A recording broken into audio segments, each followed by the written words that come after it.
Mayong adlaw katawhan sa Dios sa Archdiocese sa Osamis. Ako pong timbaya ngadto sa mga kaparian sa Diocese sa Pagadian ug sa Archdiocese sa Osamis. Timbaya po nako alang sa mga mag-uuma ug mga mananagat. Ako pong timbaya sa mga katawhan sa Jimenez, Misamis Occidental. Kagahapon kamo sayod nga wala kamo makasaulog sa Eucharistia tungod kay there was no celebration of the Holy Eucharist because the sanction continues in as much as something has been desecrated inside the church of Saint John the Baptist. That is why there is a need for reconsecration. So I hope that the people will show the reparation, the repentance, the penance, in order that the Lord will grant us the reopening of the parish church of St. John the Baptist. Karong adlaw, atong gisaulog ang kapistahan sa Santa Clara. Adlaw karong pista karon ni Santa Clara, Agosto 11. Ug atong hinumduman, ako din congratulations so happy fiesta sa mga Poor Clare Sisters labi na gayon dinha sa Isabela City, Basilan. Sa ninyong tanan nga mga madre sa Poor Clare Sisters dinha sa Isabela City, Basilan, happy fiesta. O dinhi usab sa mga Poor Clare Sisters sa Josefina, sa Buanga del Sur, ako mingon, happy fiesta. Salamat sa mao nga kahigayunan ngadto miaging tuig ako man ang misaulog sa kapistahan dina sa Josefina. Karong tuiga lain na usab ug salamat sa Dios kay kining kita sa gihapon nakasaulog sa iyang kapistahan. Wala ako makamuanha dina sa Josefina tungod kay lain man ang presider sa ilang giimbitar. Busa ngadto sa mga Poor Clare Sisters sa Josefina, happy fiesta. Kini si Santa Clara, St. Clare, na taon nitong tuig 1193 ug namatay sa tuig 1253. St. Clare imitated St. Francis of Assisi in the virtue of poverty and was exemplary in her life of penance. She founded the Order of the Poor Clares, whose first convent at Assisi she directed as abbess for 42 years. So mao kini ang kinabuhi ni Santa Clara, St. Clare. Ako di ay nga greetings pod niadtong pizza 8, niadto pizza 8,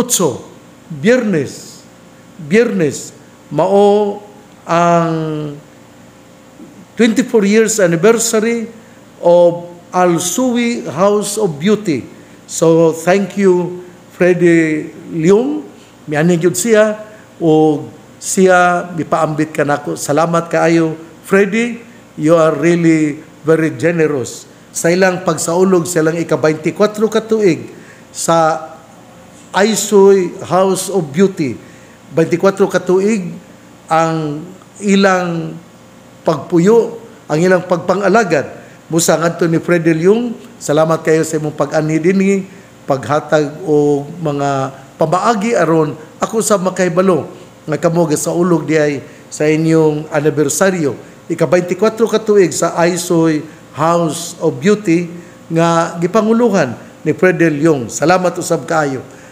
Osbon ko, happy fiesta sa taga Josefina, sa Buanga del Sur o sa Poor Clare Sisters sa Isabela City, Basilan. Ang atong ebanghelyo karon atong kutluon sumala sa ebanghelyo ni San Mateo. Sa diha nga ang tanang tinunan nagkapundok didto sa Galilea, mingon si Jesus kanila, ang anak sa tao hapit na itugyan ngadto sa mga tao nga mopatay kaniya, apan sa ikatulo ka adlaw mabanhaw siya. Tungod niini nasubo pag-ayo ang mga tinunan sa pag-abot ni Jesus ug sa iyang mga tinunan didto sa Capernaum. Ang mga kobrador sa buhis alang sa templo miduol kang Pedro og nangutana, nagbayad ba ang inyong magtutudlo sa buhis alang sa templo? Oo, nagbayad, mitubag si Pedro. Sa pagsulod ni Pedro sa balay, miuna pagsulti si Jesus, Simon, unsa may imong huna-huna, kinsa man ang magbayad og buhis o sa mga bayranan ngadto sa mga hari nining kalibutana, ang mga lungsuranon ba o ang mga langyaw? Si Pedro mitubag, ang mga langyaw. Si Jesus miingon, kung mao ka na, ang mga lungsuranon dili kinahanglan mubayad, apan dili kita buot nga kining mga tawhana masilo, busa lakaw ngadto sa lanaw, pamasol, bitara ang unang isda nga makubit, og sa baba nining maong isda, hikitan mo ang usa ka salapi nga igong ibayad sa imo ug sa akoa alang sa buhis sa templo. Kuhaa kini ug bayre ang atong buhis. Ebanghelyo sa atong Ginoo, daygon ikaw o Kristo. Una sa tanan, ang mensahe sa atong ebanghelyo mao gayon that Jesus as a human being is also obedient to the rules and regulations of the government. Muna itong hinumduman ha, sa iyang pagkatawhanon, duha manggod ang kinaiyas sa atong Ginoo, si Kristo, ang iyang pagka-Diyos o ang iyang pagkatao. Kining ato karong gisgutan, din si Jesus, mihimo o pagbayad sa buhis, pagpakita kini nga siya usab masinugtanon o dili makig-away sa gobyerno. Kana bitong he follows the rules and regulations. He follows the law of the land. Mao po ning atong hinumduman. Kamo bang mga tao nga dili mo bayad og buhis, inyo ginang hinumduman nga nining kalibutan na doon na gitay bayranan sa buhis. Ang ato nga mga kabtangan, hinulaman lamang. Ang yuta, ang tinuod nga tag-iya, ang gobyerno gyud. Kaya kung dili pa ang gobyerno ang tag-iya sa yuta, ganong mubayad man tagbuhis. Ang tanan, kinahanglan gayud nga kita isip steward, isip usa ka tigdumala ato yung bayran ang buhis. Kay pinagipod sa buhis, nindot po kayo kung labi na kung isukli, ang sukli nini mao ang maayo na pagpangalagad sa ato nga gobyerno. Pasalamat ako sa Asenso Pinoy, labi na gayon sa dakbayan sa Osamis, dakbayan sa Tanggob. Akong nadungog nga kining duha ka mga syudad mutabang gayon sa mga masakiton. Gani ang ako nga driver, mas malipay pa noon nga moadtong ospital, labi na diya sa Tanggob. Kay tagaan daw sila o kining iniglakaw nila, inigawa sila sa ospital, doon na pag ihatag aron makapalit og tambal nga mapadayon ang iya nga kining ang iyang medication. Busa ngadto ni Mayor Ben Kanama, salamat sa imong pamaagi. Nga report ni Mayor Sam Fuentes, salamat gyapon sa imo nga pagpangalagad. Pinagi-usab sa ato nga party list ang Asenso Pinoy. Din ang ato nga congressman sa Asenso Pinoy party list mao si Congressman Henry Indy Waminal Jr. Busa, salamat yun kaayo. Ako, mapasalamaton yun ko sa kining Asenso Pinoy. Kay mitabang yun kini sa usa ka masakiton nga taga Basilan.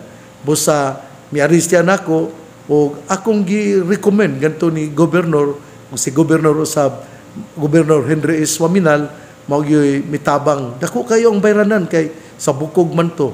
Ang bayranan more than 600,000 pesos ug kadto gisagubang sa Asenso Pinoy. Ang akong punto mao gayon nga kinahanglan nga kita mo bayad sa tong buhis kay ang gobyerno mutanaw usab aron iuli kini pinagi sa basic services, pinagi sa mayo nga dalan, kita sayod nga dinhi sa Misamis Occidental, labi na gyud sa segundo distrito, mga nindot gyud ang atong mga dalan. Busa salamat kang former kaniadto nga congressman ug karon gobernador, ko Governor Attorney Henry S. Waminal, ug ang iyang mga proyekto gipadayon usab ni Congressman Sancho Fernando Ando Waminal. Mapo ni magpasabot nga walay mga mejoras, mga maayo nga nahimo dinha sa primero distrito, din ang ato nga congressman mao si Congressman Jason Almonte. Usbon ko ha, ang atong ebanghelyo gahisgot gayud nga kita mutahod sa gobyerno. Naghisgot gayud nga kita mubayad sa atong obligasyon, labi na ang gitawag og buhis. Pero sa arita sa una gyud nga gisulti sa ebanghelyo, sa diya ang tanang tinun-an nagkapundok didto sa Galilea, mingon si Jesus kanila, ang anak sa tao hapit na itugyan ngadto sa mga tao nga mupatay kaniya. Apan sa ikatulo ka adlaw mabanhaw siya. Ug dinhi gisulti nga nasubo pag-ayo ang mga tinun-an. Ato ginang hinumduman ha, ako gining gipaklaro nganuman tungod kay bisan dinhi sa sinugdanan ang mga apostol, ang mga disipulo, wala kayo makasabot sa gitawag o pagkabanhaw sa atong Ginoo. Ang nahapatik ra gyud sa ilang panumduman nga ang Ginoo mamatay o kay mamatay siya mawala uban kanila. Mao nang atong hinumduman sa lain nga kining kapitulo sa ebanghelyo, gingnan si Pedro pahawa Satanas kay imong panghuna-huna dili panghuna-huna sa Ginoo kundi panghuna-huna sa tao. Gipapahawa siya tungod kay si San Pedro daw buot maoy muhimo og babag aron ang Ginoo mamatay o mabanhaw, o dili mabanhaw. Kay ang iyang murag babag tungod kay daw si San Pedro nahimo na hinuon nga mensahero sa kabakakan, mensahero sa dili kamatuoran. Mo na nga murag si minasuko nga tong Ginoo. Apan kita sayod nga si San Pedro matinud-anon, masinugtanon sa atong Ginoo. Ang punto mao nga dinhi sa ebanghelyo gisugdan gyud. Ibingon atong Ginoo siya itugyan ngadto sa mga tawo nga mapatay kaniya. Apan sa ikatulo ka adlaw mabanhaw siya. Tungod niini nasubo pag-ayo ang mga tinun-an. Nganong nasubo sila? Tungod kay ang ilang hunahuna ila malang gipunting sa kamatayon ni Hesus. Wala man sila maghuna-huna nga human sa kamatayon si Hesus sanglit siya mauman ang Ginoo iyang buntugon ang kamatayon ug siya mabanhaw. Nahimo siya iyang gipakita nga siya matuod nga Dios ug matuod nga tao.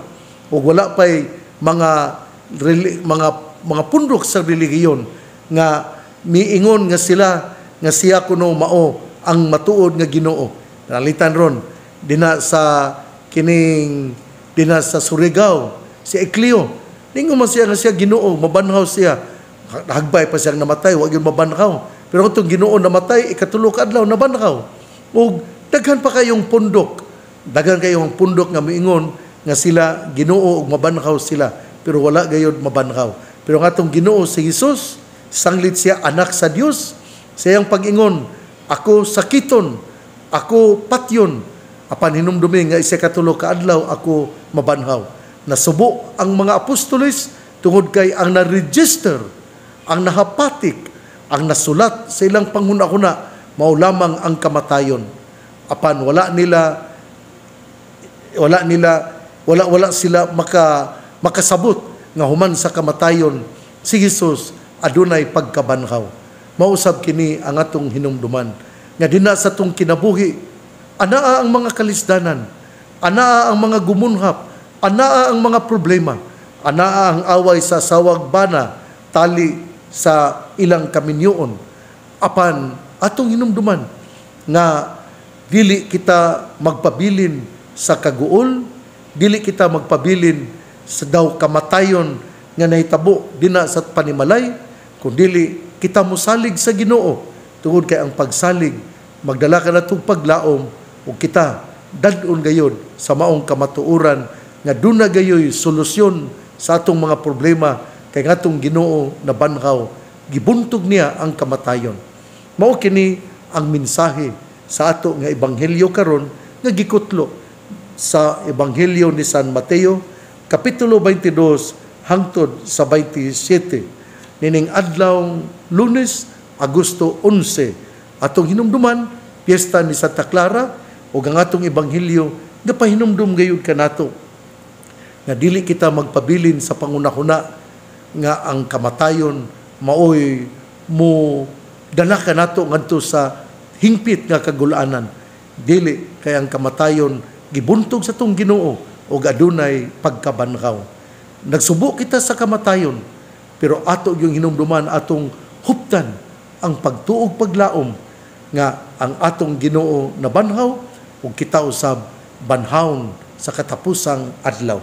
O ikaduha nga punto mao nga si San Pedro gipahinumduman nga kinahanglan kita mutahod o mamahimong masinugtanon sa panggobyerno aron adunay kaugmaon ang atong lungsod ug hinaot nga sa atong pagbayad sa buhis ang ato usab nga mga elected officials sa LGU magtinarong usab pag-ayo aron ilang mahatag ang mga gikinahanglan sa katawhan, hospitalization, kining good roads, PhilHealth, kining mga covered courts, kining uban pa. Ug hinaot nga kini maoy atong sumbanan nga ang pagpangalagad alang gayud di ay sa katawhan aron ang katawhan mamahimo nga nakakita sa mga ayong gawi gibuhat sa ato nga mga elected officials. Salamat Ginoo nga kami imong gipahinumduman nga aduna gayoy pagkabanhaw. Salamat Ginoo nga imo kaming gipahinumduman nga kami magmasinugtanon sa gobyerno. Hinaot nga ang mga elected officials usab muhatag unsay insakto alang sa katawhan aron ang katawhan dili magmulo o walay kasamok na may tabo tungod kay gibuhat man sa atong mga elected officials unsay angayng buhaton alang sa kaayuhan sa haring lungsod. Igsuon, ang mayong balita nga mangpulong ni Hesus, ang ayang pamation, pamalandungan, ug paningkamutan nga mapuy-an. Mulahan ng tao nga namati sa pulong sa Ginoo, sama sa kahoy nga gitanom, daplin sa usa ka sapa, kasang dahon dili gayud malaya. Tempo sa timbunga, siya mamunga. Igsuon, ugma na usab. Akong pasalamat sa Aisoy House of Beauty. Salamat kaayo. Congratulations sa inyong ika-24 katuig nga anibersaryo isip House of Beauty. Aisoy House of Beauty. Salamat usab ngadto ni Freddy Leong. Salamat kaayo sa imong pagpaambit. O akong pahinumduman nga karong adlaw pod humanin ning atong pamalandong ako muadto aron among himuon ang usa ka budget hearing sa mga eskwelahan sa San Nicolas School of Plaridel o sa St. Patrick High School of Bato, Plaridel. Busa sa buntag anaa kami sa San Nicolas School of Plaridel aron mohimo sa budget hearing, sa proposed budget hearing ug inig kahapon among buhaton ang among tan-awon tukion ang proposed budget sa St. Patrick High School. Ug inig kaugma pitsa 12 Martes mao ang BOT-BOC meeting sa mga kaparian sa mga alas 9 sa buntag dinha sa Metropolitan Cathedral of the Immaculate Conception. BOT-BOC alas 9 sa buntag sa mga kaparian sa Archdiocese sa Osamis sa dinha BOT-BOC usa sa Pitsa 12 kay ang ato nga Presbyterium karon pa man nga Pitsa 21 dinha gyapon sa Metropolitan Cathedral of the Immaculate Conception. Nabuwag kini nalayo tungod kay sa akong availability. Puno naman ang akong schedule pero kinahanglan nga doon na kitay meeting sa Board of Consultors o Board of Temporalities. Mao nga sa Pitsa 12 mao ang meeting sa Board of Consultors o sa Board of Temporalities mga pari sa Archdiocese sa Osamis. O inig kahapon muadto ako sa pagadian kay inig alas 5 mao man ang oath of fidelity ni Bishop-elect Timoner kay sa Miyerkules Agosto 13 mao man ang iyang episcopal ordination tungod kay mao po na ang birthday ni Bishop-elect Ronald Timoner, ug mao po na iyang ordination, consecration isip obispo sa diocese sa Pagadian. Sa Pitsa 13 kana. Og sa Pitsa 14, ang installation usab sa bag-o nga obispo didto sa Ipil, Sibugay. Ang installation ni Bishop Glenn Corsiga dina sa Ipil sa alas 9 sa buntag. O inig Pitsa 15, Biyernes, mauna usab ang Thanksgiving Mass, renewal of vows nila ni Sister Hazel Talaba, ni Sister Daisy Ingito, ni Sister Fe Elumbra, ni Sister Grace Balater, ni Sister Flor Mejorada, o Sister Joy Almirol. Ang ilang Silver Jubilee and Renewal of Vows pagahimuon sa Immaculate Conception Cathedral alas 9 sa buntag sa Pitsa 15 sa mao nga bulan sa Agosto, Biyernes. O ini kahapon alas 4 mao ang ika-66 nga parochial anniversary sa St. Joseph Parish, Sinakaban, Misamis Occidental, ang kura paroko mao si Father Juniper Ondo Roma. So mao kini ang atong mga schedules, ako ning gisulti aron kita makahibalo. Sa katapusan, ako dayang belated birthday greetings kagahapon, Agosto 10 ngadto ni Paeng, ang altar server dinha sa Metropolitan Cathedral of the Immaculate Conception. Ingon mo usab kang Jarwin ang ato nga altar server gihapon. So sa tanan nga nagsaulog sa ilang adlaw na tawhan, happy birthday og ngadto ni Paeng og ni Jarwin sa Metropolitan Cathedral of the Immaculate Conception, Ozamis City. Happy birthday, happy belated birthday ninyo nga duha. Pinangga ta kamo tungod kay kamo gahalad o gaserbisyo isip altar boys dinha sa Metropolitan Cathedral of the Immaculate Conception, Ozamis City. Usbon ko karong humanining akong pamalandong muadto ako sa San Nicolas Plaridel o San Nicolas School of Plaridel. Mga alas 9 sa buntag among tukion ang ilang proposed budget o gitawag ka na o budget hearing o ginikahapon sa St. Patrick High School. Sa Pitsa 12 sa buntag alas 9 mao ang meeting sa Board of Consultors o Board of Temporalities sa Archdiocese sa Osamis. Mga alas 9 sa buntag dinha sa Metropolitan Cathedral of the Immaculate Conception. O kinig kahapon alas 5 mao ang oath of fidelity ni Bishop-elect Ronald Timoner.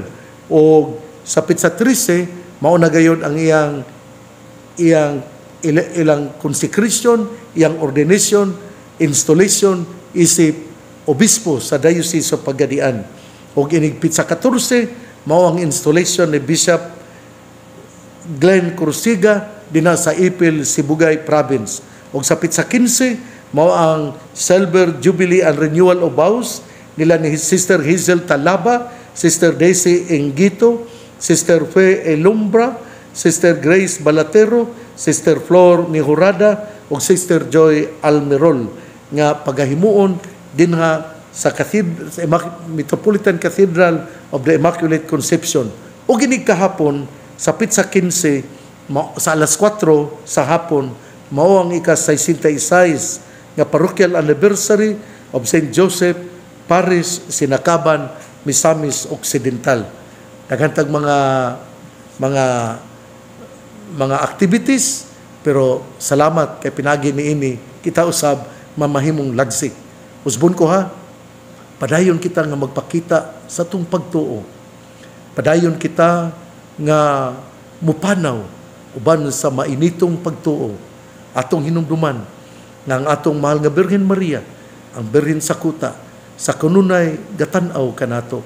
Mudangob kita kaniya kadtong anaa sa Kanaw-Kanaw Bonifacio, kadtong anaa sa Dunbic, kadtong anaa sa mga kabukiran sa Katipunan, ang lang sa Tunggo, ang anaa sa sa panaon, kabukiran sa panaon nga nakadungog kanako, kansang kura paroko diha sa panaon mo si Father Banit Kanyiti, dina sa kabukiran sa Katipunan, din ang ilang mission station in charge nga pari mo si Father Edward Tabada, dina sa parokya sa Sinakaban nga ang parish priest mo sa Reverendo Padre Joniver Pondo Roma, dina usab sa Jimenez ang kura paroko mo si Father Rolly Lagada ug ang iyang katabang mo si Father Romel Rodinas, ug dinausab sa Aluran ang atong kura paroko mo si Father Edgardo Ponce. Ako nang gisgutan tungod kay sa mga kabukiran sa maong mga lungsod moabot man ang atong Sibya, ug hinaot nga kita makaila kinsa ang atong kura paroko, ug kamo makaila sa mo kinsa ako ang inyong arsobispo dinhi sa Misamis Occidental, si Archbishop Martin Sarmiento Humuan. Ang pangaliya sa mahal nga Birhen Maria, nagisangpit sa mga misamisnon nga Birhen sa kuta, ang Ginoo magapanalangin kanatong tanan. Sa ngalan samahan sa Anak ug sa Espiritu Santo. Amen. Usbon ko ang pag-ampo mo'y kusog aron kita mopadayon sa tong panaw nining kinabuhia.